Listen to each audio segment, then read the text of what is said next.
We have a presentation in Russian and English, so if you need to speak, or you want to listen in Russian, you can listen in Russian. And we also need to adjust the mic.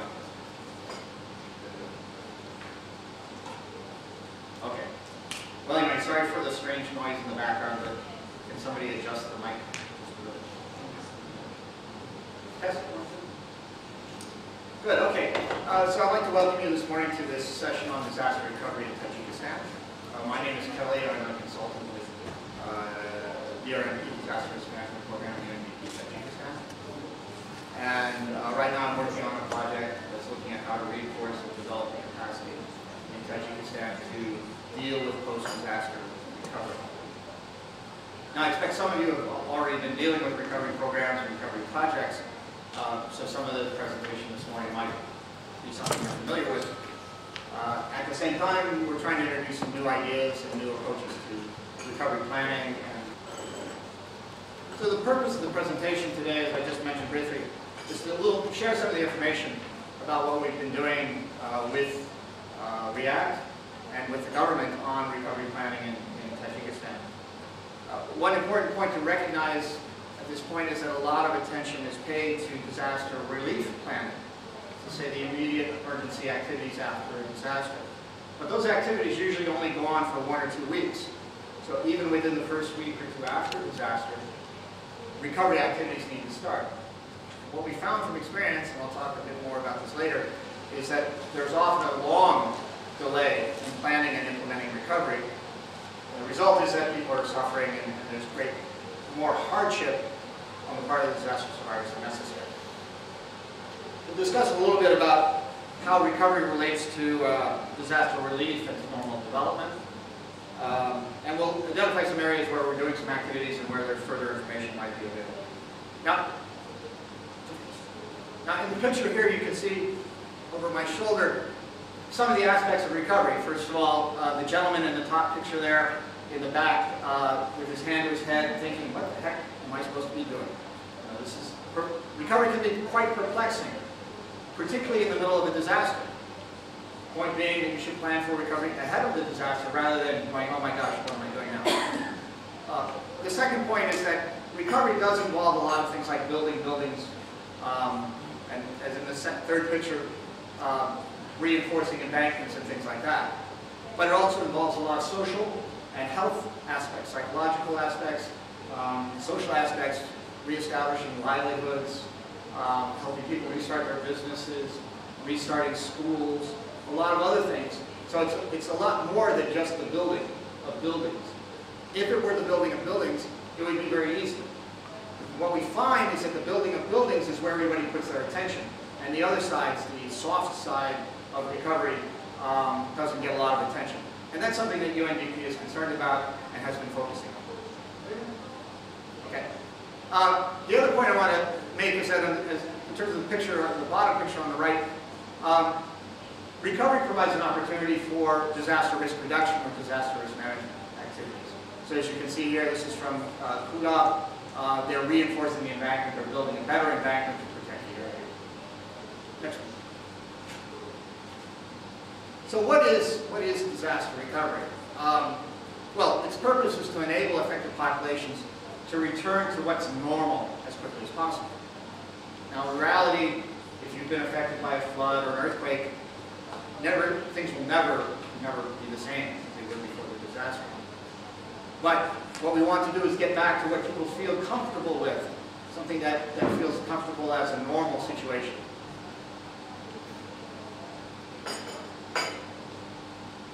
I was in Christchurch, New Zealand just about a month ago at a conference, and I was talking to one of some people I know there, and they were saying, you know, we just hope this disaster ends. I said, what do you mean? And they said, well, in October last year we had an earthquake. In February this year we had an earthquake. In June of this year we had another earthquake. And we just don't want to have any more earthquakes. No more disasters. We're tired of having disasters. The funny thing was that several weeks earlier they had actually had lots of flooding in the city of Christchurch, right near the city of Christchurch. And if you paid attention to the news, just last week there was more flooding in parts of New Zealand. So New Zealand and Christchurch area was particularly badly affected by having 3 earthquakes within essentially less than 1 year, each one doing damage and each one causing more disruption. So that's a little bit of an unusual circumstance. But in most cases, after a disaster, people want to get back to a situation they feel comfortable in. They want to forget about the disaster in many ways. They want to move on with their lives. They want to rebuild, reconstruct, move forward. So we have to recognize that as that's one of the most important things that people will be thinking about after a disaster. Now, we also want to incorporate ways to reduce the risk to several similar disasters in the future, and that's also very important. So if we look at the chart behind me, the graph, I guess, you can see that relief efforts start early and peak and diminish over time. They may go on actually for some time, but hopefully within the matter of weeks or days after a disaster, recovery efforts start. And recovery efforts go on for months and sometimes years. Some recovery programs go on for 5 years. Some recovery programs go on for so long that they then become the next disaster program. And in some cases, you're really lucky in a country if you can keep having recovery programs because you always have the staff available to do your next disaster. We've come across many situations where the recovery program closes and then they have another disaster and they have to start all over again. Okay? And that's quite difficult. So in one aspect, it's good to have lots of recovery. But the other point of it is, if we look at the pictures, recovery is focusing on things other than, or in addition to, providing blankets and bedding, the picture up on the top right, or food from Kulab. I think they had so much cloth from Kulab that people in Kulab don't want any more cloth. But they were producing lots of cloth every day. Now that's good, but that's not normal. It's good to get a free meal, good cloth, they say, but that's not normal. You want to be able to cook in your own kitchen, you want to have your own space where you can eat with your family and everything like that. So transitioning from giving out blankets or mattresses or giving out food to where people have their own food and their own mattresses is part of the recovery process. But it goes beyond that. And the third picture highlights one of the biggest challenges in recovery. It's what to do with the debris that's been created by the disaster. Now, most disasters destroy things. They can destroy lives, certainly, but as we see in the pictures from the Philippines last weekend, the floods they had, they washed through, they deposited mud, they deposited debris, they destroyed buildings, they destroyed cars. And what we find after every disaster is that debris poses 2 problems. And it's the same thing in Japan as in Haiti. Same problem. First of all, you have to remove it before you can rebuild. Before you can do recovery, you have to remove it. So you can see the picture there.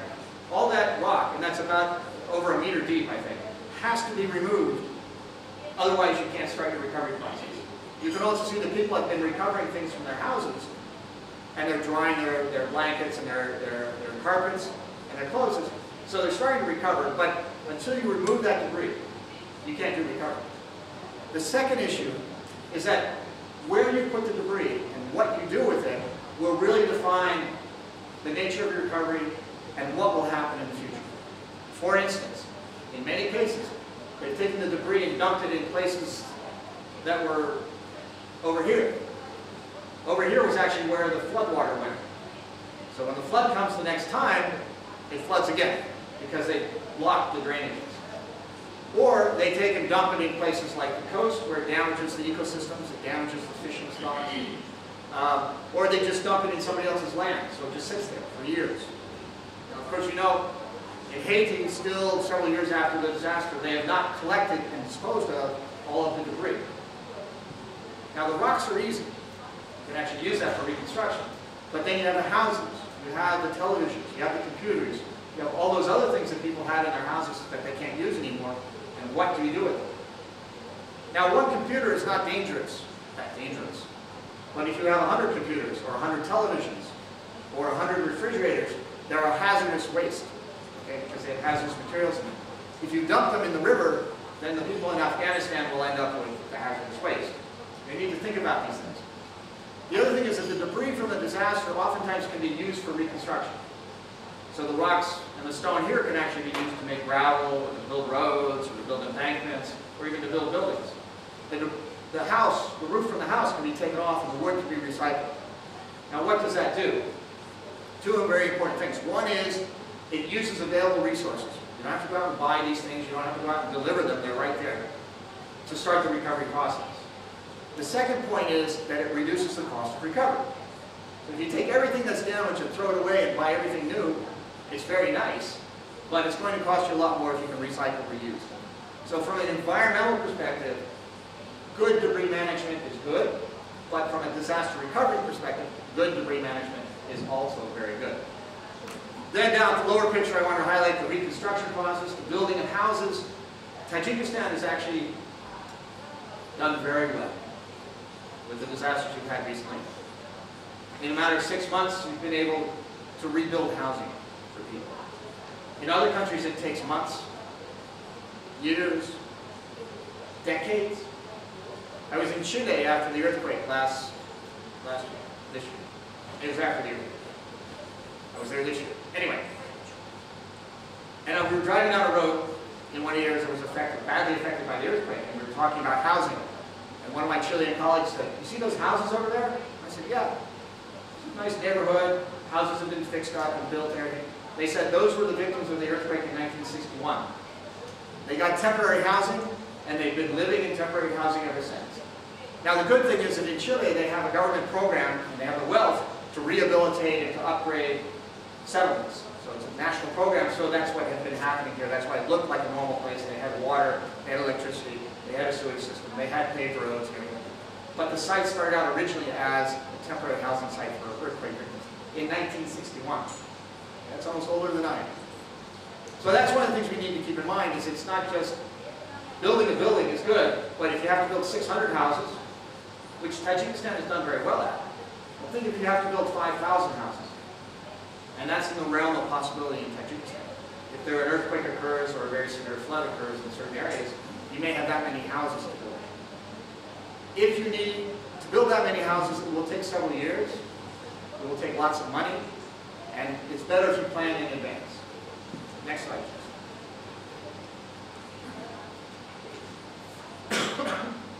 So why pay attention to recovery? I mean, I've touched on a number of these points already.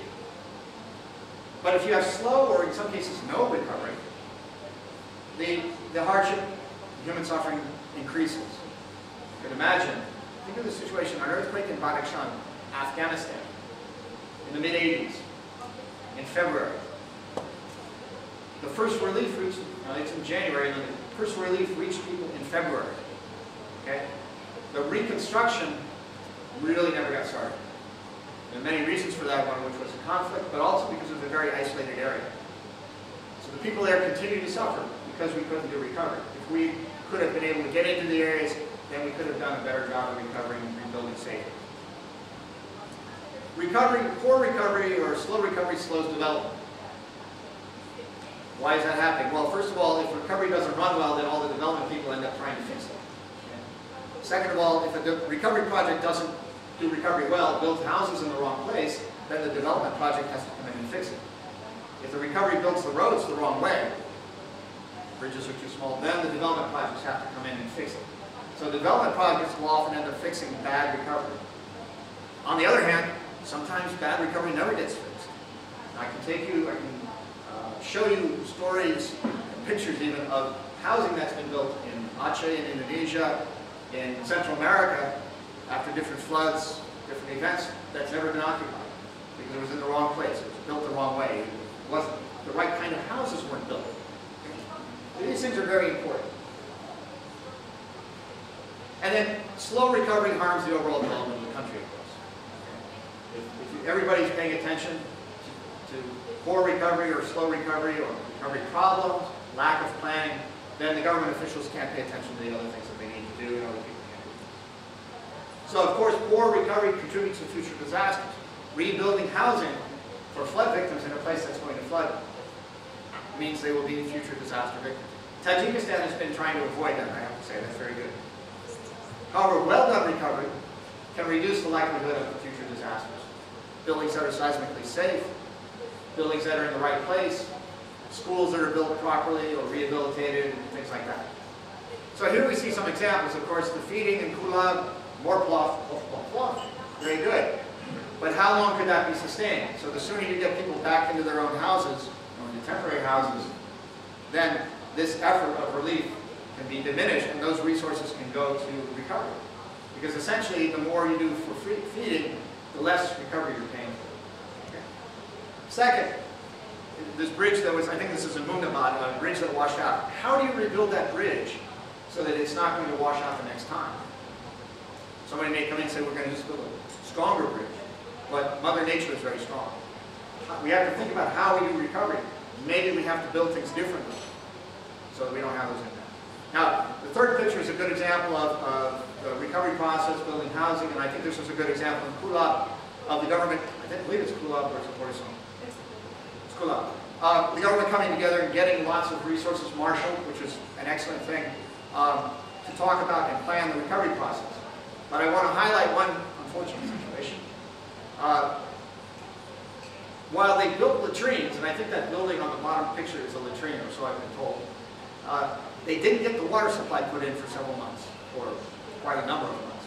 So the recovery was actually incomplete. They had nice houses, they had electricity, they had roads, they had latrines, but they didn't have any good water supply. And this became a problem. And people were unhappy about that. So if you don't do the full recovery properly, you don't pay attention to these details, then you're going to have a problem. Next one.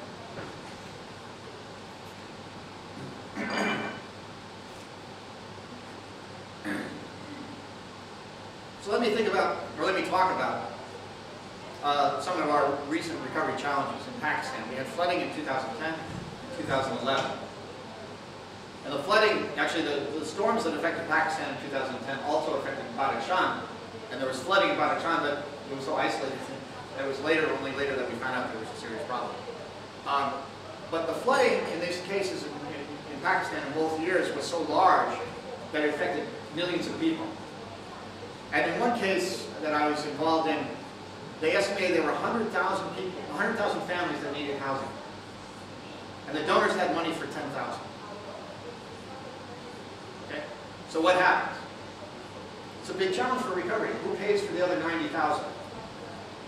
The government, the people themselves, etc., etc.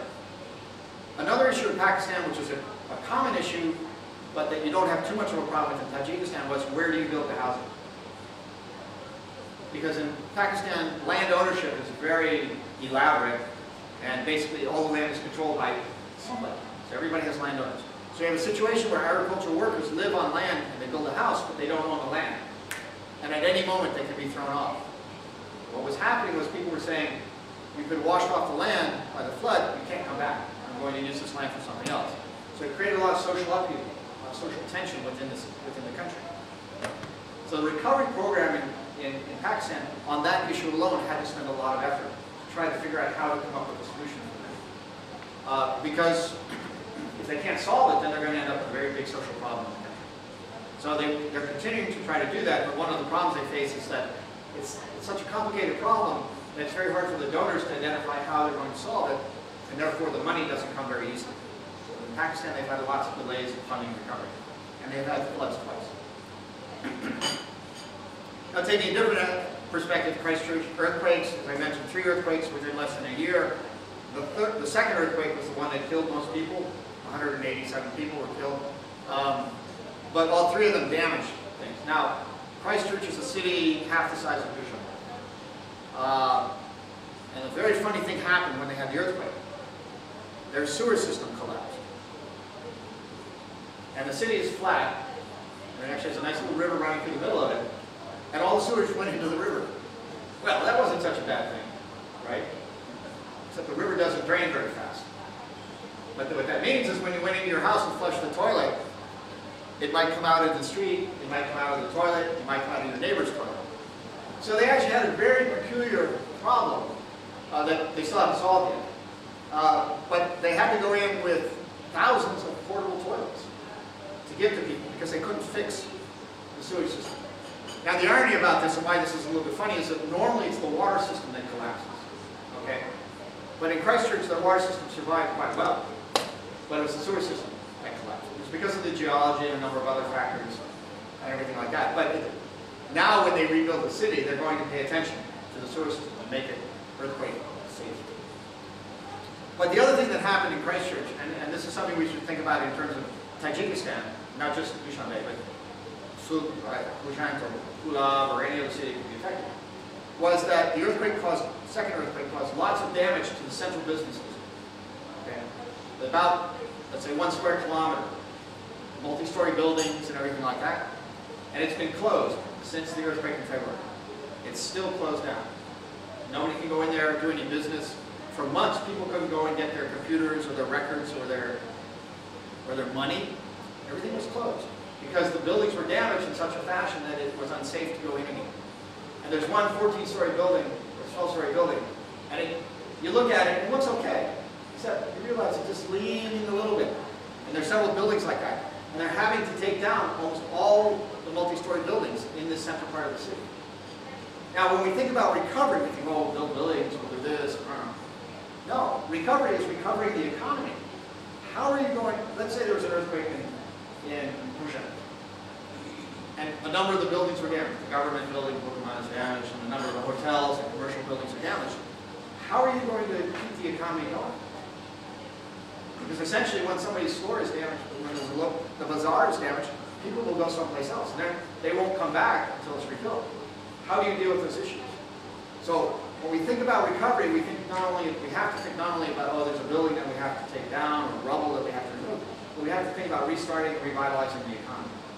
Now there have been some other examples, one of which is Managua, Nicaragua. They had an earthquake, destroyed a lot of the center part of the city, and the government said we're going to rebuild the city, and they bulldozed the whole city, and everybody moved to the suburbs, and the center of the city still apparently is not rebuilt, because they didn't have the resources, and they had a civil war afterwards.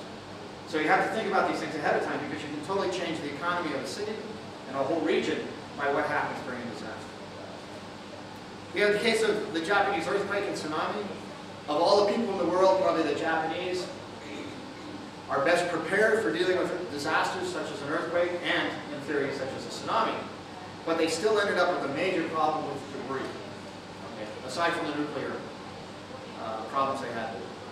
They ended up with a major problem with debris, and there was so much debris that has now reached the west coast of the United States. It's floated all the way across the ocean. But one of their biggest challenges was how to collect all that, how to deal with that, because again, until they got the debris out, they couldn't start rebuilding the cities or the towns along the coastal area. And that process has been going on for months now, since the earthquake and tsunami. So again, debris is a major issue.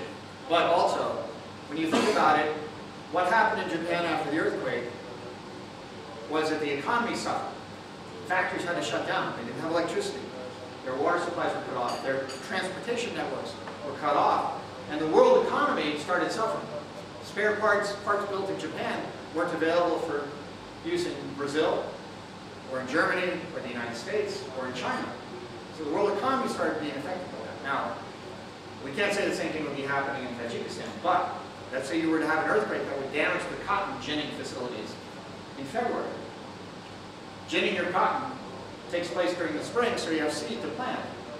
If you can't gin the cotton, you can't plant. You can't gin the cotton, you harvest it, you can't plant the cotton seeds, and you'll end up with a problem. Okay? So that's all part of the recovery. What's the priority? It may be getting the cotton gins going again is your disaster recovery priority, as opposed to rebuilding something or doing something else, giving electricity. So we need to think about these things ahead of time. And then Bangkok floods, and also the Philippines floods, highlight the issues about the fact that events can happen very quickly that are beyond our imagination. Who would think that Bangkok, a city of millions of people, could flood? Well, actually in Bangkok the flood had been coming for several months, and they kept thinking it wasn't going to be as bad. And then when it started happening, it really had a major impact. Now the center of the city wasn't flooded, but many industrial areas to the north were flooded. And factories had to shut down, people were having to be sent home, people weren't being paid, and people weren't buying things from Thailand. So it had an economic impact. So we want to think about some of these economic issues beyond just rebuilding stuff, because they can really affect the country. Say there was an earthquake near Tursunzode. How could that affect Tajikistan, and how could we recover from the impact of the aluminum factory being affected? This is part of the whole recovery process. We need to think ahead for this. Next slide, please. Okay, we have some lessons.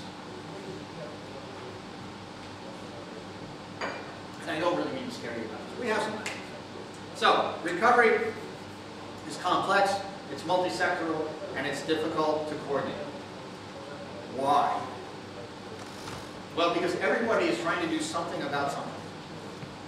Okay, you have somebody over here, education, livelihoods, gender, construction, roads, irrigation, water supply. Everybody's trying to rebuild, reconstruct at the same time in the same place. Think of it this way. 30 years of development, rebuilt in 2 years. It's going to be a lot of work, even for a small disaster. It's going to be a lot of work. And one of the things we find is that it gets so complex that things will be going in different directions. And somebody will build houses.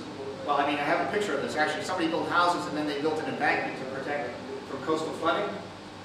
And so the houses now can take boats to go to the houses. Okay? So it's actually a wasted development project, wasted money, because they built the houses in an area that's a lake. Okay? These things happening at different paces, uncoordinated. So that's one of the big issues that we face. What we see is we have to find new ways of doing things quickly. Normal procurement procedures, we need to find new ways. We can't take 6 months to procure 10,000 tons of cement. We need to procure it in 2 weeks because the work needs to go ahead. We can't wait. We need to figure out new ways of doing things, new ways of managing things, new ways of initiating actions, and new ways of collaborating and working together. Now, even though recovery has to happen quickly, it does take time. You can't rebuild a community until the road is built. You can't put in the water supply until you know the layout of the community. You can't put in the water supply until you have electricity. So all these things have to sit one after another, but they take time to be implemented. So you want to do it quickly, but it takes time. External funding, and to a certain extent internal funding, takes time to be available. Normally the World Bank, or the Asian Development Bank, and the other banks take 2 to 3 months at a minimum to provide recovery funding.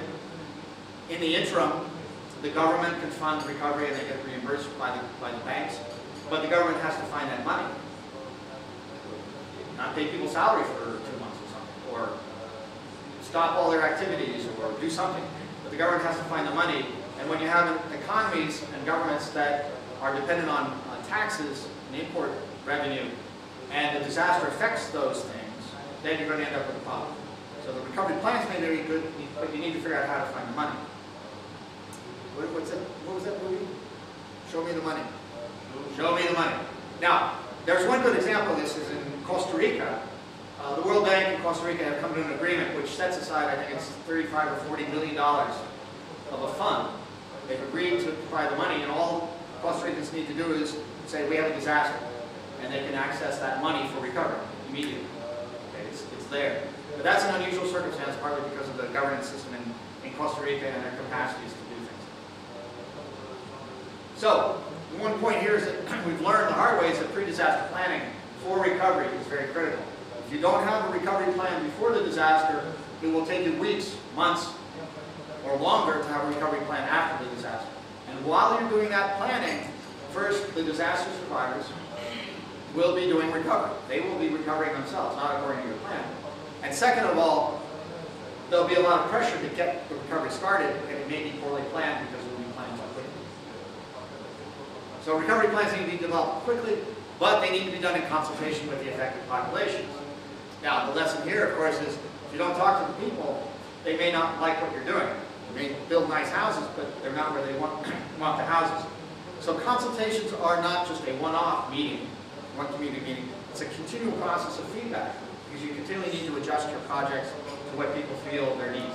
In some cases, people may say, oh, we need a water supply, but then somebody comes in and provides them with a water supply, so you need to change what you're doing. You need to have that constant consultation process. Unfortunately, many recovery programs or efforts are top-down, and they don't consult. They come up with a plan, and then they implement the plan, even if the conditions have changed. And then the final sort of lesson that we have, which is the most difficult really, is that policy decisions that are made are often not very easy to implement. For instance, in one country affected by an earthquake, the president said, we will rebuild the city and we'll move half the population to a neighboring area. Now actually the population moved, but the government had no money to do that, and they had no plan to do it, and they never accomplished it. Okay? Sort of like in Managua, Nicaragua, the government had great plans, but they never accomplished those things. So a lot of times you end up with a policy statement, somebody saying within 3 days after this, like, we will rebuild. But how to do that becomes a lot more problematic. Next one.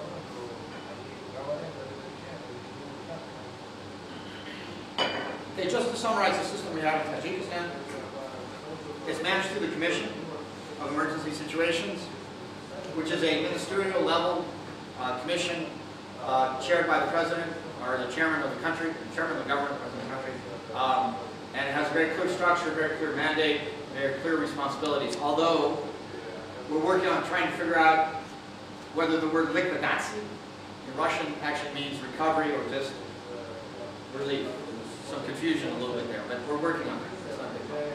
So Tajikistan has an advantage that it's a very clear structure, very clear power and allocation of power. The president calls the commission, he makes decisions, they're allocated, responsibilities are delegated, and that's all very clear, very good. Theoretically, the responsibility for recovery activities are delegated to the lowest capable level. What that would mean is if there was flooding in Mumnabad, and it was small flooding, then Mumnabad would be responsible for the recovery. What we find, though, in Tajikistan is that because the country communicates with each other fairly well, and disasters have a high political salience, that if a disaster occurs, usually the Dushanbe is involved pretty closely, at least in the initial stages. What that creates is a little bit of a challenge, though, because if at one point the Prime Minister is overseeing things, and then 2 weeks later it's the local district Rais, there's a lot of difference in power. The Rais can't call up ministers and tell them to do things, whereas the Prime Minister can. So the transition in how the recovery is managed kind of goes a bit of a challenge. Recovery responsibilities are allocated to the competent parties. Recovery of an irrigation system is the responsibility of the Ministry of Reclamation, or maybe the Ministry of Agriculture, depending on who you talk to. So there's a little, although in theory it's clear, in reality there's still some lack of clarity about who actually would take responsibility. Now, why is it important to understand the responsibilities for recovery before disaster? Is that you don't want to end up spending 2 or 3 weeks arguing over who's supposed to do something, or find out a month later that something wasn't being done because nobody was responsible, or nobody thought they were responsible. So some of the work that we've been dealing with the government on earlier this week even was to talk to them about who is responsible for doing different kinds of things. Simple question: who's in charge of food security after a disaster? Can anybody tell me?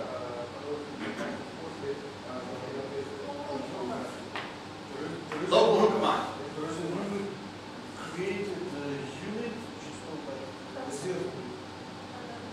There's a newly created unit, there's a reserve. There's a reserve stockpile. There's a National Commission on Food Security. There's the Ministry of Agriculture. There's the strategic reserves, which are with the Ministry of Economic Development and Trade, or with the President's office, because they changed. Okay, my point on this is that even we who would be involved in immediate recovery can't clearly say who is responsible for food security. Now, if we had somebody from WFP, WFP is responsible for providing food to the government. They're not responsible for food security in the country. So it's not WFP. Now, maybe they could help us. But unless we have a piece of paper where it's clear who's doing what, then it becomes difficult to do the recovery. Now, the good news is the decisions will be made. People will be assigned. But it's better to have it done in advance. Now, Tajikistan in the last 10 years probably has only dealt with relatively small disasters. I know that Kula resulted in a large number of fatalities, but in international terms, it wasn't even really a disaster of significance. When we're talking a disaster of significance, we're talking 500 to 1,000 people killed, 1 or 2 million people affected. Okay, so a scale of disaster beyond what we've experienced. And this is very important to think about because, in general, Tajikistan's done fairly well responding to small disasters it's had.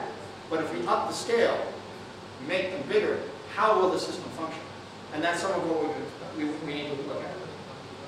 And then finally, there's a national disaster risk management strategy, and the recovery process as part of that strategy is key to the effective use of the strategy. Next.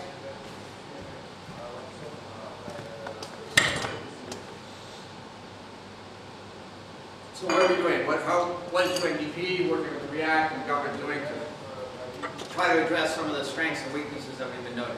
Well, we're trying to improve awareness. We invited 750 people to this meeting this morning, but unfortunately you were the only smart ones to show up. I thank you. We have a number of things. We have publications that you have on your table. So there's a lot of information out. We're working to improve the planning. So we have the REACT recovery framework. All of you have a copy, I think at least one copy, probably have several. And it's been developed in collaboration with REACT. And we've just finished the review of the standard operating procedures that complement the recovery framework. So, at this point in time, REACT should be fully capable of managing moderate scale recovery efforts. You have a framework, you have had the training, and you have SOPs to tell you what exactly to do. Good luck.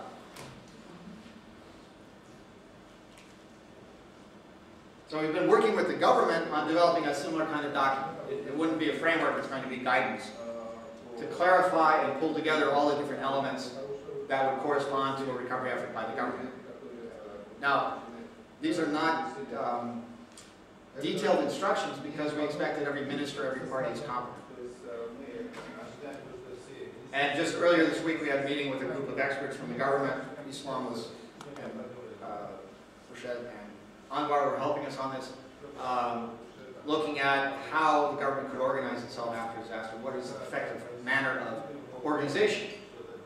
Big question after a disaster. Who's in charge? The government. Okay. Who's going to run a recovery program that's going to take 3 years? Program. $50 million program for 10 years. Is it going to be the Ministry of Economic Development and Trade? Is it going to be the Commission? Because the Commission is made up of all these people. Is it going to be the President's office? Whatever it is, it's going to take a lot more work and effort to do than exists right now. Because you don't have a recovery program. So you have a choice. You can stop all your development activities and have the ministries do all the recovery work, or you can create a separate organization to do recovery, but they're going to steal all the best staff from the ministries. So these are some of the questions that need to be worked out ahead of time.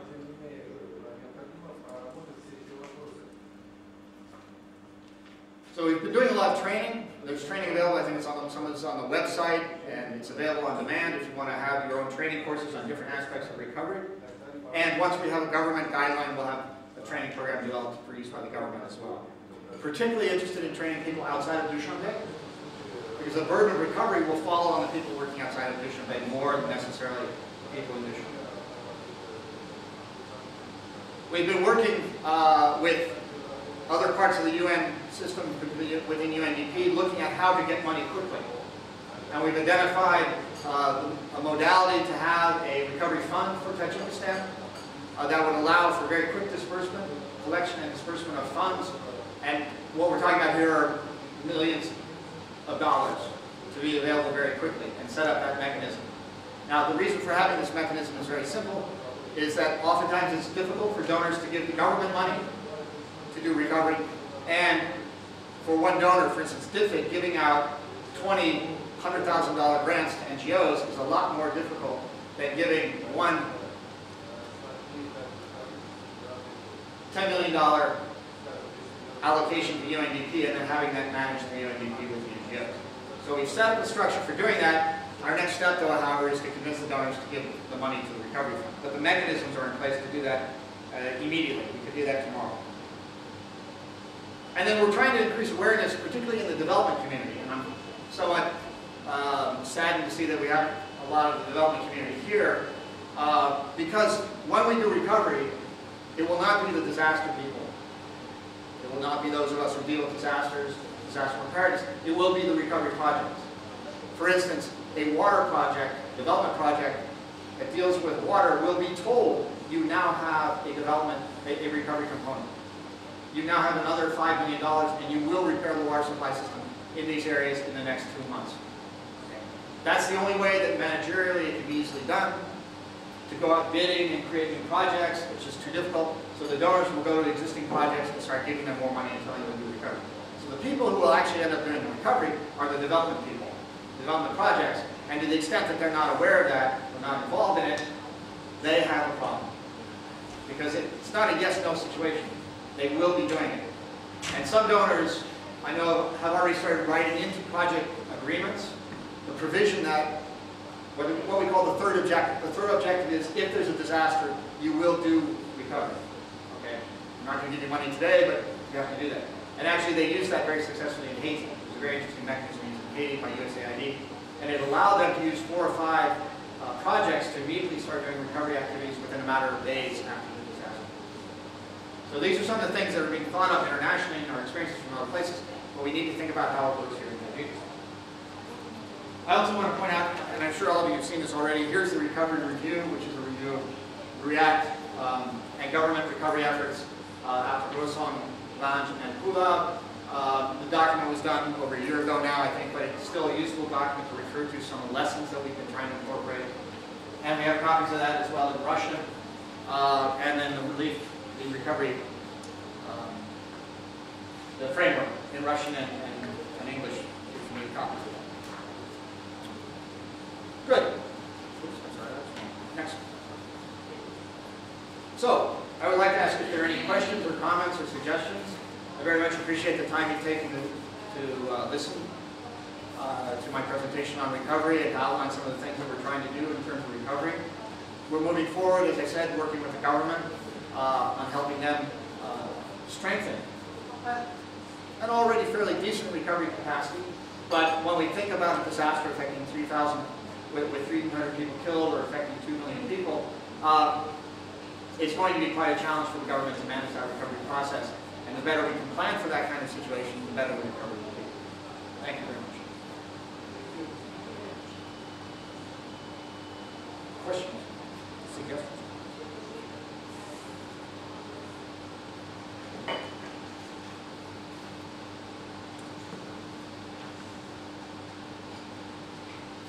Please.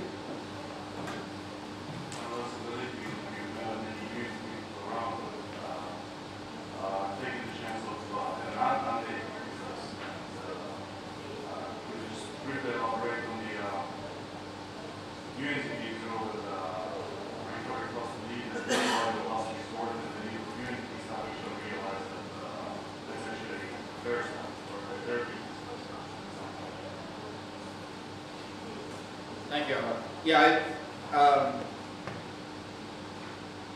the UN system, the international humanitarian system has something called the cluster system that's been approved by a coordinating body.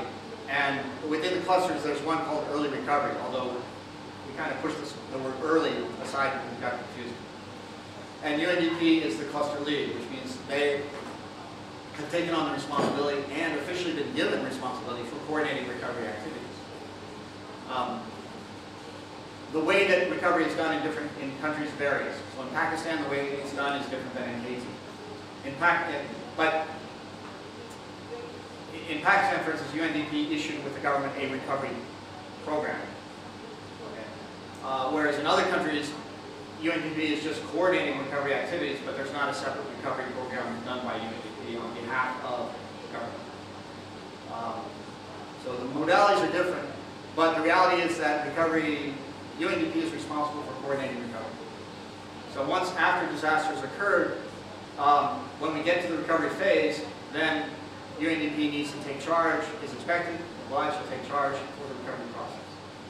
UNDP has some resources to do that. They have a roster of people that can be brought in to be recovery advisors, et cetera, et cetera. One of the issues then comes up, though, is what is recovery? What goes into that recovery package, recovery cluster? So traditionally, it's things that others are not taking care of. So let's take the case of Pakistan again. Shelter is being done, recovery of shelter is being done by Habitat. I'm sorry, by UN Habitat. UN Habitat. So they've taken over the shelter cluster for recovery. So UNDP doesn't need to take care of shelter. Okay. UNICEF is taking care of child issues. Okay, so recovery doesn't need to take care of that. But nobody's taking care of livelihoods or economic recovery. So UNDP takes care of that.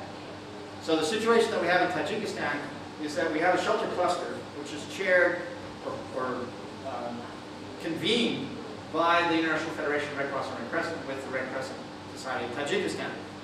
But the IFRC's responsibility by agreement at the global level, internationally, is that they will only chair or convene the cluster for the emergency period, which can be as short as 1 week. Okay. Now, the other side of this, not to say bad things about IFRC, but when they chair the cluster, they provide people. They send in usually at least 3 people, sometimes as many as 25 people.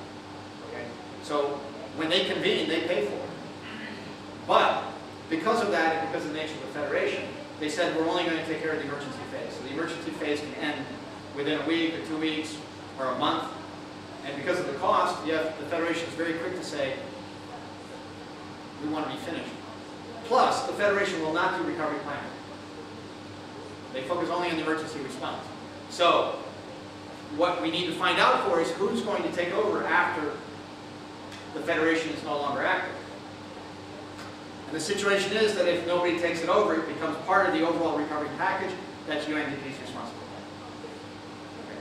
So there may be a recovery cluster, and shelter may be part of that, along with livelihoods, road reconstruction, and a variety of other kinds of activities that nobody else is taking responsibility.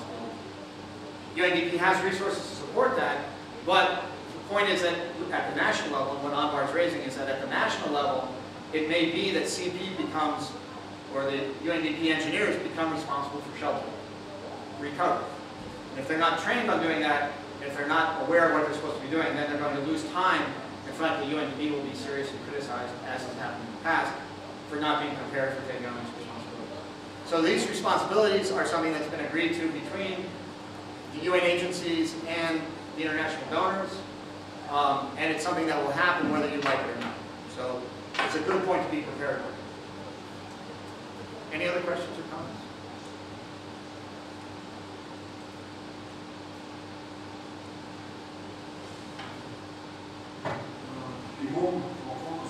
Out of curiosity, does the current national disaster risk management strategy, the 5-year strategy, cover some aspects of recovery in any way? Like these 5 components within the strategy, do they have any component, any activity that would be able to, let's say, strengthening any recovery strategies, plans, and stuff like that?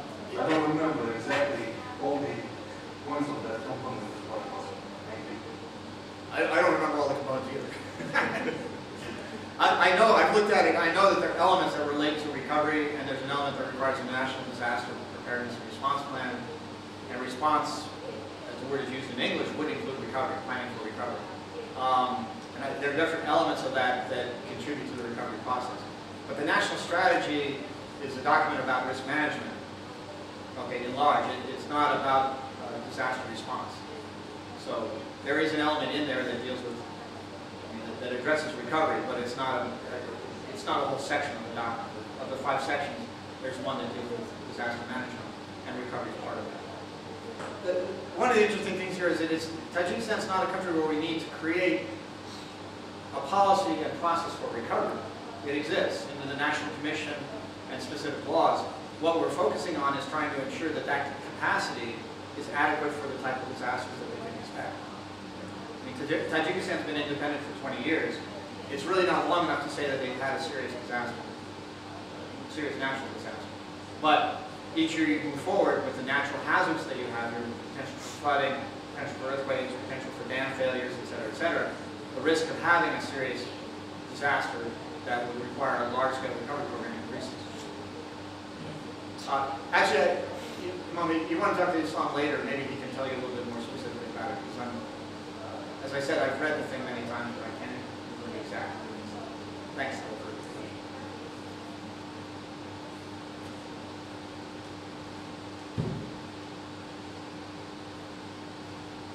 Well, if there are no questions or comments or suggestions or anything,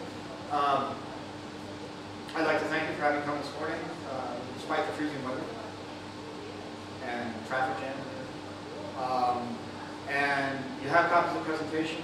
A lot of the material I've been talking about, the review, the framework, are on the UNTJ website. And if we have your email addresses, we can make sure that you get a copy of the links to the website, because UNTJ, sometimes it's a bit confusing. You can't just easily find things. So we make sure that that information is available.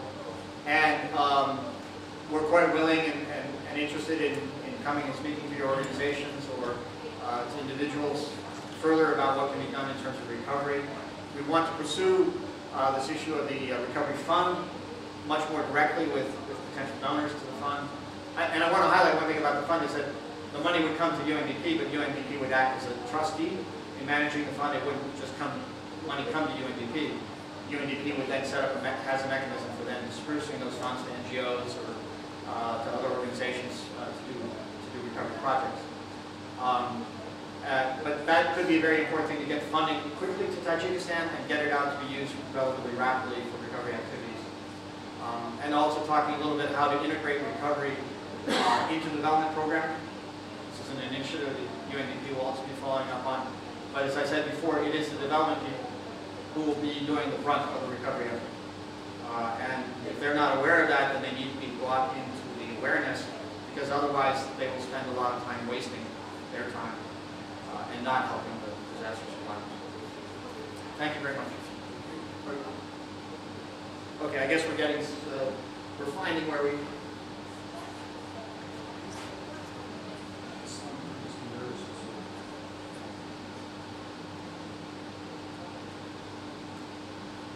It's way at the bottom of everything.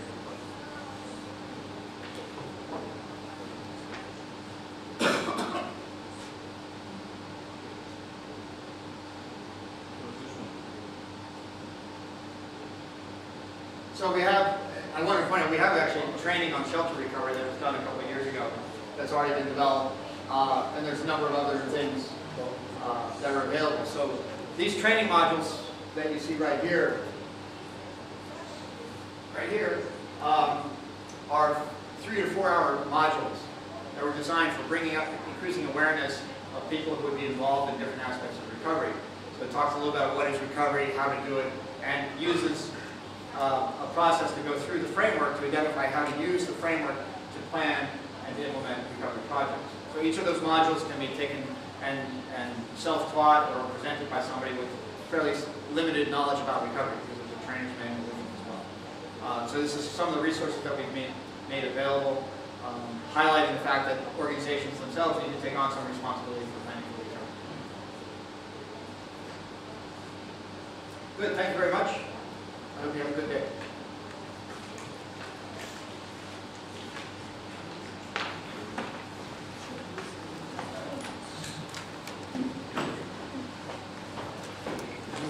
Плюс-минус.